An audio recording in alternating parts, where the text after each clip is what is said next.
Morning, everybody. Go ahead. See you. I'd like to introduce Jamie Douglas, who's a fellow. He's been in contact with me now for the last 5 years or so. And he lives in England, and he's come to visit our center here. And I told him that if he comes here, he's going to have to give a talk. So we nailed him down for that. I'm expecting that he has given us a couple of talks via, well, on the screen downstairs. I don't know what do you call that anyway? Zoom, yeah.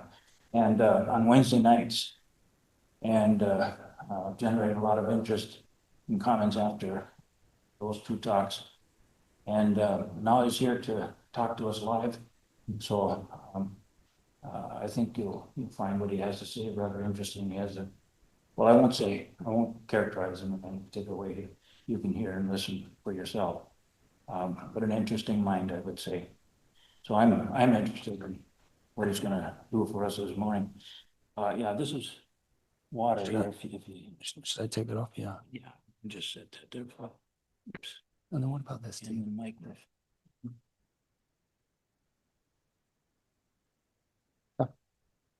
Okay. Is that too That's fine. Yeah, I'll get used to it. much? Yeah. Okay. All right. Thank you, Steve.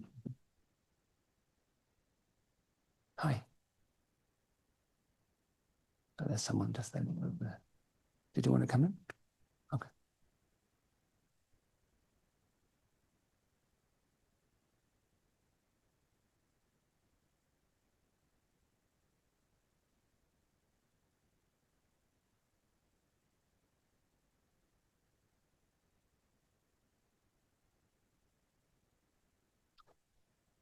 First, I just wanted to say thank you for being so welcoming. I've been here not that long, a couple of days, I guess. And really enjoyed the potluck. It was a great timing to come, and that was yesterday, right? Sorry for a bit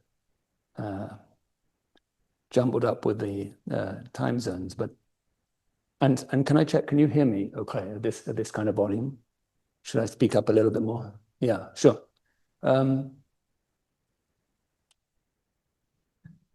So thank you.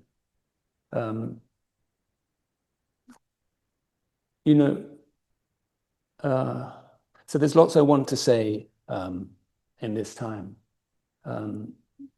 It's a strange thing to sit here now because in some ways I've been thinking about this talk. I mean, I have been thinking about this talk for a long time, a long time. Even before I knew I was going to give the talk here, I've been thinking about it and then thinking about it. And so the natural question would be, do I feel ready to give this talk, having thought about it so much? And some kindly people here also yesterday at the potluck, very naturally and very kindly asked me, are you ready to give your talk? Do you feel ready? And this morning, I woke early. I sat on a chair right in the corner there. Hi, come in.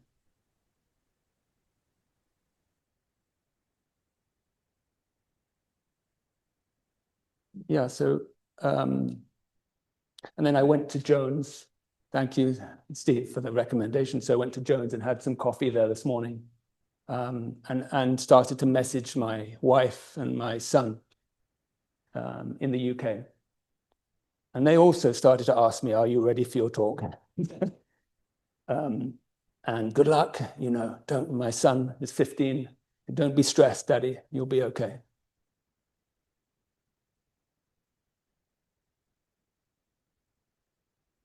But how can you be ready for a talk? In a sense, how could I be ready for this? I'm not saying I am ready or that I'm not ready, but how could I possibly be ready for this talk? Even a moment ago, how could I be ready for this talk? Months ago, weeks ago, years ago even, how could I be ready for this talk?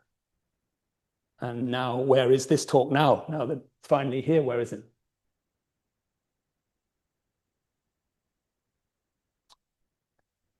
And in a funny kind of way, why would I want to be ready for this talk?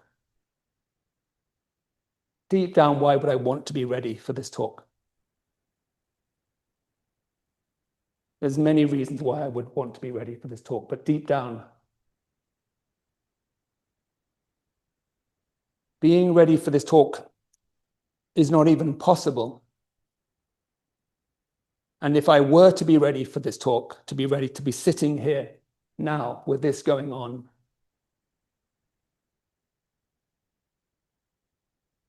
well, it's better that I'm not ready, in a sense.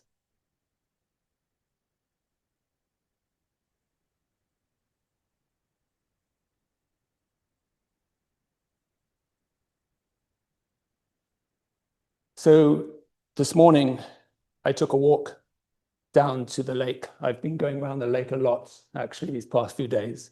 A good place to walk and to think. And I've had so many versions of what I might say.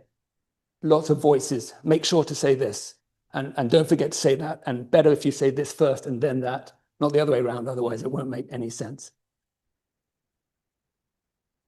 But the talk is something that we are, in a sense, doing together now. We'll create the talk now. And you'll be the talk now as well. And it's unpredictable, but we would want it to be unpredictable in a sense.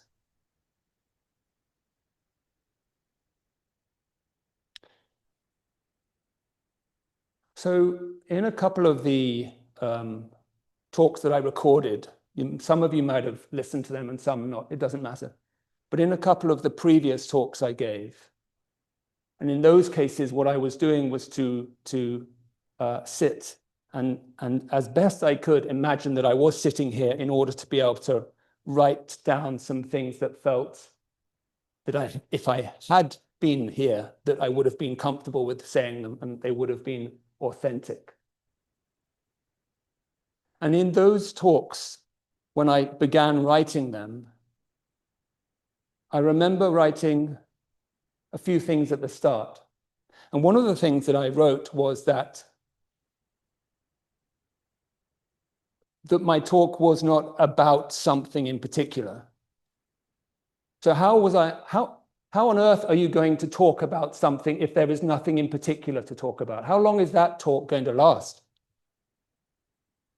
And yet at the same time, how can I convey in a talk that is apparently not about anything in particular, that it is also somewhat urgent? I urgently need to talk to you about something, but nothing in particular. How on earth can that be urgent? And how can I begin a talk like that?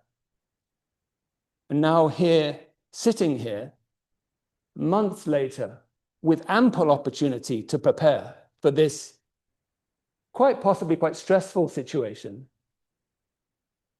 And in a sense, I've frittered all that time away by not actually putting pen to paper and getting it so smooth and slick that it would just come off beautifully, you know?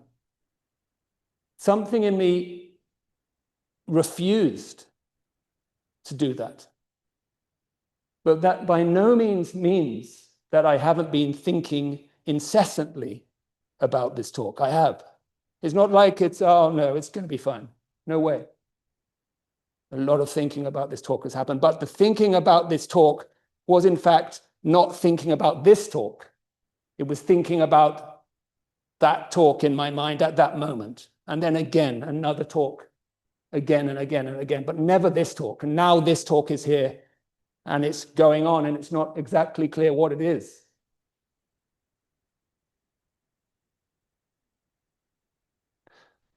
So what I wanted to remember, and my memory, strangely, is beginning to fail, which if I remember, we'll come back to that point.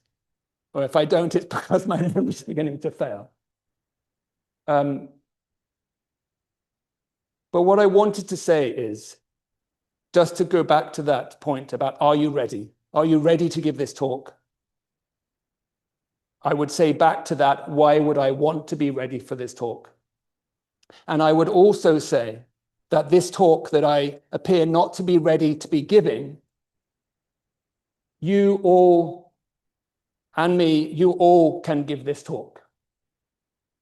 There is a kind of language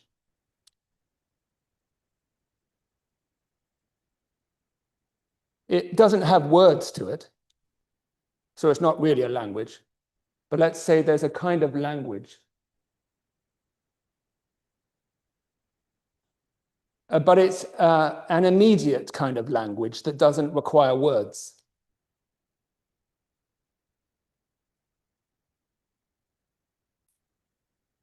You could, if you wanted to, call it a life language or reality language. You could make up some strange sounding word to wrap that all up. But it's a language that is not ever not going on, and it's a language that everybody is quite capable. It's in our bones to be able to speak. Speaking or not, that language is there.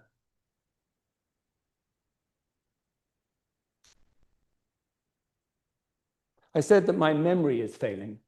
I think it is. I just turned 50. And as I look at myself in the mirror, which I do, I can see externally the signs of aging. I cut my hair very short, actually. Maybe that, some of you might, for whatever reason, perhaps if you saw me in a video, might have noticed that I had longer hair, but I cut it anyway. And it wasn't to try to look like a fancy spiritual person. It was to remove gray hairs that are starting to sprout up, and a quality of hair that is not like my hair used to be. Quite thick hair, but it's kind of getting weird. It's brittle and kind of wiry. I didn't like it. So I decided to shave it off, try and look a bit younger. But that's just on the outside. I'm also aware that, like I said, my memory is just starting to fail, just at the start. I'm not in some kind of panic about it, but I can guarantee to you that it's starting to break down. It's glitching. It happened to me back in the UK where I think someone asked me my address. And I panicked for a moment. I thought, my God, what if I can't answer this question? And I don't know if it was the panic that prevented me from being able to give my address normally, or I actually couldn't quite access my address. But what ended up happening is I gave my old address. And as I was saying my old address, I thought, this isn't going well. This is not my actual address. But I'll just go along with it now, because I'm not going to say to the person, sorry, I'm in the middle of giving you my wrong address, bear with me, and then I'll get the right one after that. So I just went along with it. And it didn't matter. They didn't really need my correct address. But as I left, I thought, wow, geez. And I was scared, actually. A bit shaken. Oh, God. It's glitching now. And I'll tell you about these leaves here. There's some leaves on the table. I thought, well, if I'm not going to bring notes to this talk, and I'm not going to have used all the ample time to get one properly sorted out, as I went down to the lake this morning, and the leaves are stunning, I saw these leaves amongst many on the sidewalk, on the pavement. And they were beautiful leaves. But when I looked at them, I thought, wait a minute, I recognize those leaves. And I said to myself, they're from the tulip tree. Now, the funny thing about the tulip tree, there's a couple of things funny. First of all, they are not from the tulip tree. I got it wrong, actually. So in reality, if any of you are leaf experts, I now realize these are not from the tulip tree. But in that moment, I thought, wow, tulip tree leaves, one of the few leaves that I think I know. And the story for me about the tulip leaves is about this time last year in the UK. I was on holiday with my family. my wife, my son, 15-year-old Nicole. And there actually was, there in the UK, down in the southwest, where we were renting a holiday cottage, an actual tulip tree. And it was stunningly beautiful and also quite unusual. I'd never seen something like it. And the leaves were somewhat like this. What actually makes this not a tulip tree leaf, I now realize. But this is about 9 a.m. this morning. I was trying to like, okay, let's get this right now. Now, the tulip tree leaf, they're a bit more bulbous. They're kind of round, almost like a strange thing this way. And actually, they don't just have one point at the top. They actually have a couple. It goes like that. It almost looks like the outline of a cat's head or something like that. But otherwise quite similar. I think this is a maple. And it's not related, sadly, to the tulip tree. I was hoping that I could at least quickly Google and say they're related. And apparently they're not, although tulip trees do exist in Minneapolis and in Minnesota. That is apparently the case in the southern part of the state. But the reason I'm talking about these leaves like that is that my son started to play a game with me, which was that over time, he kept, in the middle of any other kind of conversation or whatever we were doing in this holiday we're taking, he would say, "Dad, what's the name of that tree again?" And he knew I wouldn't be able to remember it. And he thought it was incredibly funny. And then he still does it now, you know, at random times. He'll say, "By the way, Dad, what was the name of that tree again?" Just to watch me struggle to recall the name. And I have a strange pathway back to tulip tree. First, I have to say peach tree, no. Then I have to say elephant tree, no. And then tulip tree. So I found a kind of coping mechanism for the fact that I cannot directly recall the name of this leaf. And this morning I thought, there it is again on the floor. And actually, I have got the name wrong again. It's not actually even a tulip tree leaf. But the point for me about this is memory, my memory is glitching now. But does that matter? Does that matter? And back to this talk, does this matter that I am not going to go back into thought to have something to share with you? And what is it to live and to not live by going back into thought repeatedly? What is it to live with a directness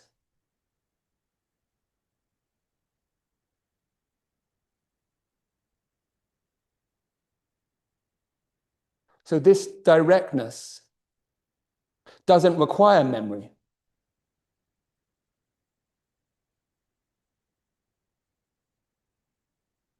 We don't require memory.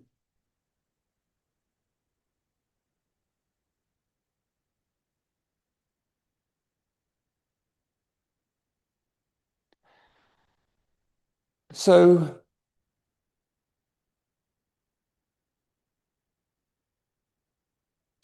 it's as if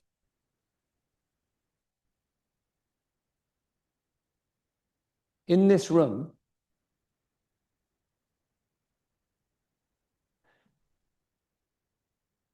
we have this room, we have things, these cushions, you, the chairs, me, Jamie. And then we have Jamie, non-Jamie. We have room, non-room.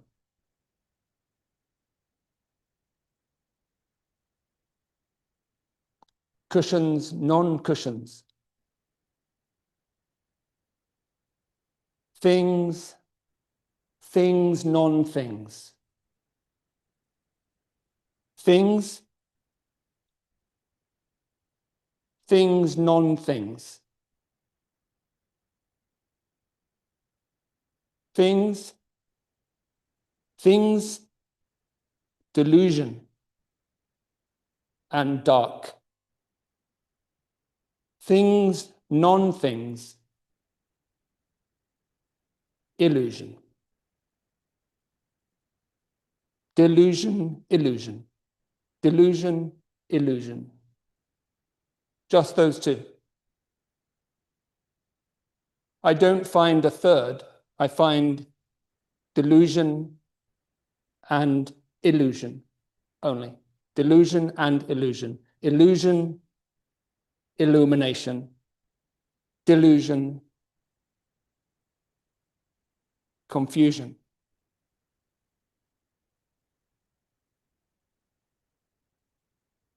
So things, non-things.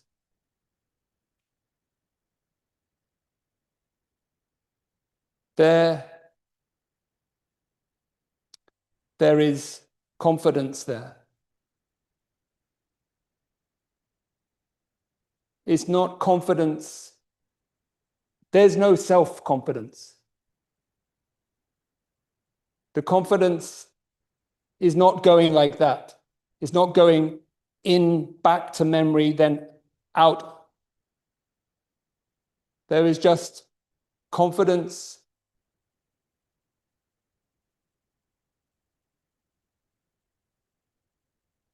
from without.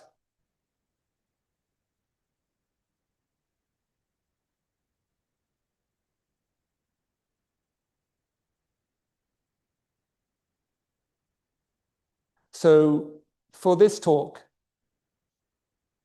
when I was considering a name for it, I wanted to include the word field. And I wanted to include the word forward. Because I wanted to try to point to the coming forward of what can't be particularly pointed out. We have a life of living in things, this and that, alternating here, not this, then it's that. It's not this, then it's that. Backwards and forwards, backwards and forwards. That's the only space in which it feels that our life is. Until at some point, and it's hard to know, it's hard to say when this is or how this is, but at some point there is something realer than this real and that real. They become less real. And what instead comes forward is something that was completely overlooked the entire time. This, that, this, that. And then coming forward is something that appeared to be hidden the entire time. And that we'll call the field. This middle ground, let's say, middle because of this and that.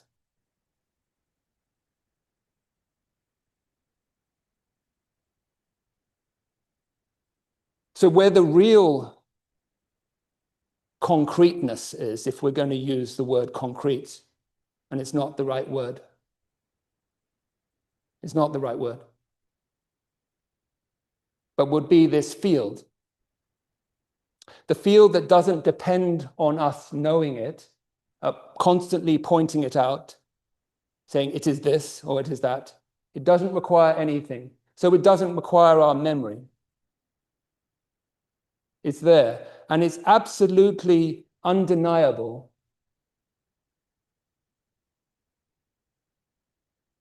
That's where the confidence is. It's not a mental, conceptual confidence. This speaking now, it's not derived through conceptual figuring it out. If anything, it's derived through noticing even for a moment that life is not this or that. It is not this or that. This or that thing, this thing there, that thing there, always miss it. Ping pong. Just miss it, skim it. It is as if reality is of a different nature to the reality that we think of in life. If we could put it this way, I would say there are two natures. Don't hold on to this, and I'll say another thing at a different moment. But just for now, I'll say there are two natures. But the nature we live with is the nature of a thought of world, an understood world. I understand life. I understand the world. There is a world. There is a world. There is something called life. There is definitely something called life. There is something called life, let's say. That goes without, I'm not going to question that. There is something called life. And then let's build on top of that. Then there is something called death. Then there is something called time. Then there is something called meaning. Then there is something called panic. Then is what am I supposed to do? And I don't know when I'm going to die. And this is some nightmare. That's what we live in. But it's okay, we'll figure it out over time. We'll work it out. We'll stay healthy. We'll stretch out the years as much as possible. We'll figure it out. But all the while we're missing the safety, the confidence, the ground of something that didn't need any of that. Didn't need to be understood. Absolutely no need to understand anything.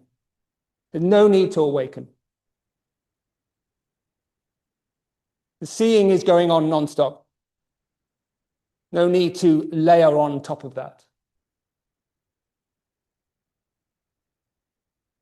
There's not a single step that you need to take along a line of thought, of a thought that you haven't thought of yet, that if only you would think that thought, yes, then we would get it. There's not a single potential thought outside of what you're already thinking along that line of thought that you're thinking along. There's not another thought beyond that that you need to think, that you don't know what that thought is yet, but you need to find it and then think it. You don't need to do any of that. It's just layers upon layers upon layers of unnecessariness.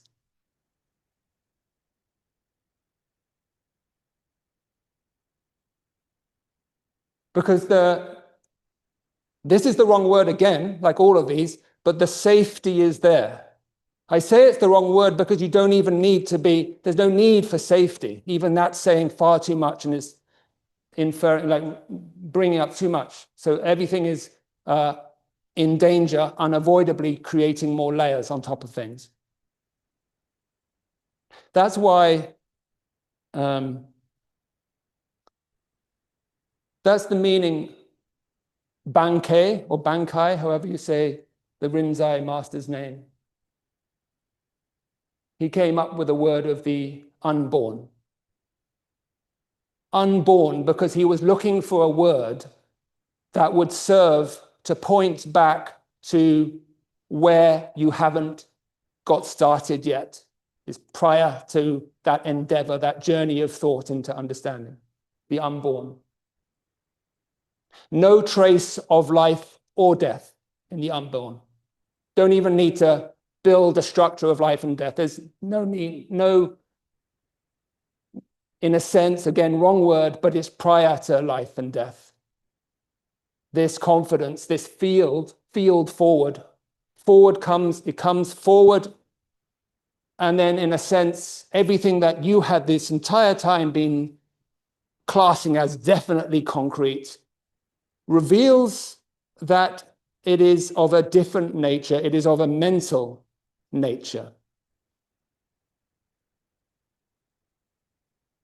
So when we say things, whilst our entire life, we've always thought, well, there are things. We've never really looked closely like what is a thing in the first place? Is it even possible? Is that even a possibility?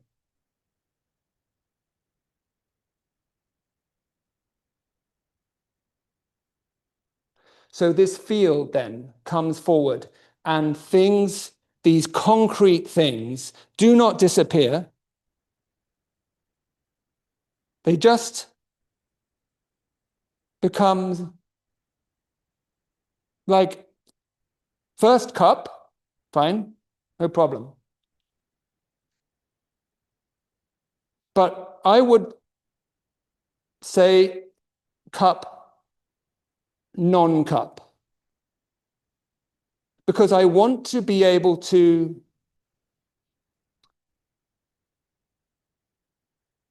point to the fact that this does not need to be a thing. And as soon as it is one, problems begin. Confusion begins.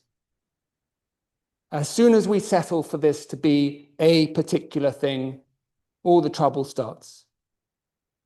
If we could just stay a little before, cup, non-cup. Is it a cup? Is it not a cup?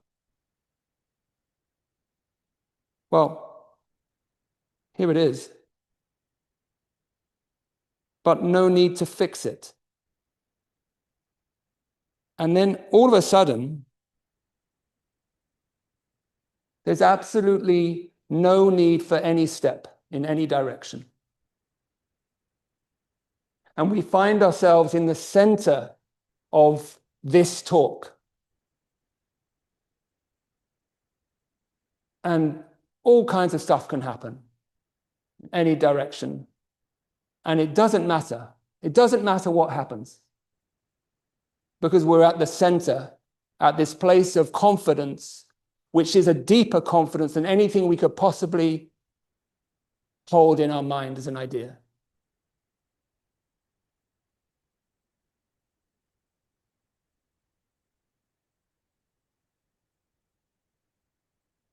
When I was preparing for this talk, trying to, though it was like walking around with a net, catching thoughts, but the net had no net in it, and they were just flying out of the other end of it.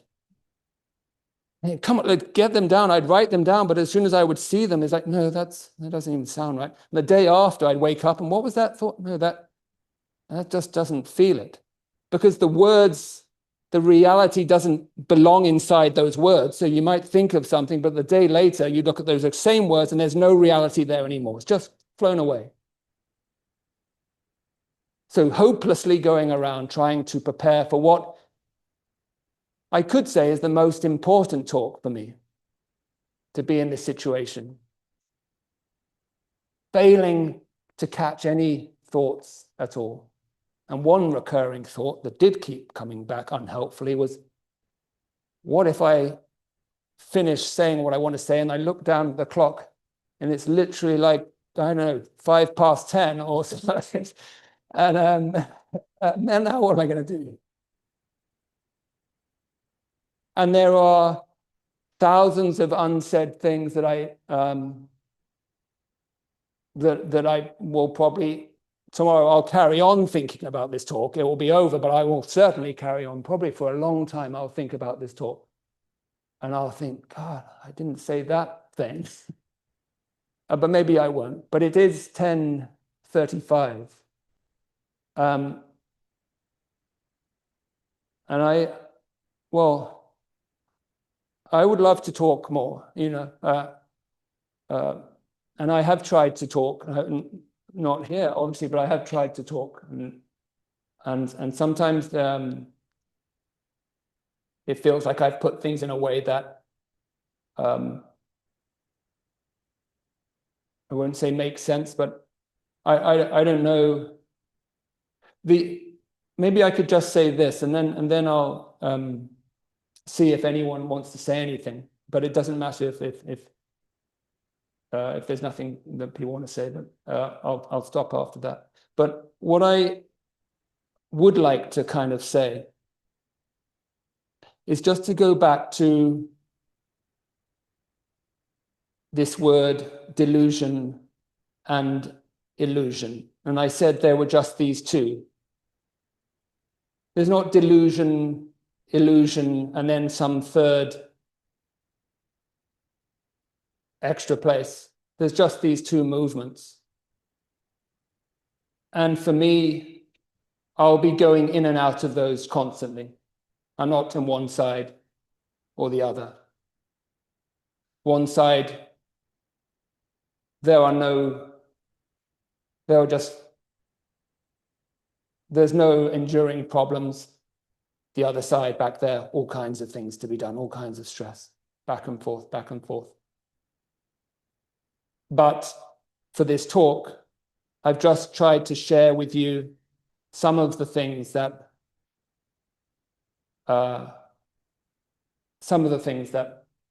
come up for me. And there's no doubt in my mind that from this point on, as I live for however long that's going to be, and the inevitable decline that will happen, that the only single thing that I would like to remember, one thing only that I would like to remember, and everything else can go. And it's to remember to forget. Remember to forget. Don't remember to remember. Don't remember to keep hold of. Remember to forget. In that forgetting, then we are back in the center of this room, center of this talk. So I'll stop. Thank you. And feel free to say anything if you have anything that, and if there's nothing, that's fine too. Yeah.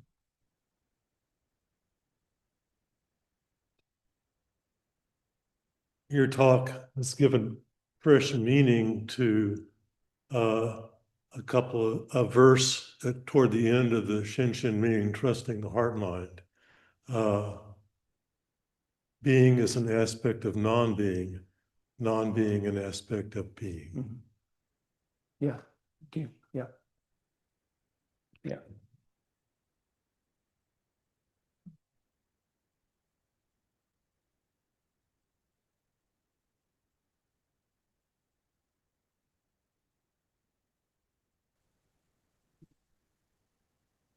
Thank you. Yeah, hi, thanks for your talk. Just what you mentioned about when you held the cup up and sort of talked about, the cup and then the non-cup, I was thinking, you're calling it a cup, obviously. We all see that. Anyone that sees that is going to agree it's a cup. Does that, just by the fact that we all kind of see that same thing, does that sort of create a reality, sort of an objective reality that it is a cup? Or is that just sort of a kind of illusion where we have, or how do you see that? Is that something you can comment on? I would say there's nothing that we can think individually, collectively, that makes any difference to anything. Whether you think that's a cup, whether you speak to your neighbor and your neighbor agrees that that's a cup.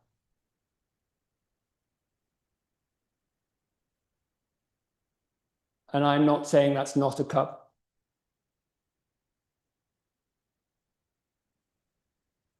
I'm just preferring to look and not stop looking at it. I'm preferring to do that than to settle for one of those places. Either to settle where everybody else has settled, whether it's being a cup, or to settle somewhere else, some other obscure place that it's somehow not a cup. As if maybe it's not a cup and that's what it is, it's not a cup. I'm not settling anyway. And I might think it is a cup. I might think it's not a cup, whatever the thinking does, and whatever my neighbor does to agree with me that it's a cup or not, or whatever. I'm saying that we don't need to settle at one extreme or another. And by settling at one extreme or another, we get no closer. We remain permanently adrift. So to be not permanently adrift, we have to begin to look again. And in our looking, remembering to look and remembering to forget that it is a cup, remembering to look, just looking, then we are safe. We're in an undeniable position there. As soon as we have gone to say, actually it's a cup, we are on fragile ground there. And slowly around that, confusion will grow all over. If that's okay.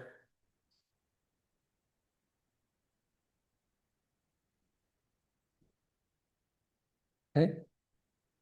Thank you. Thank you. Thank you.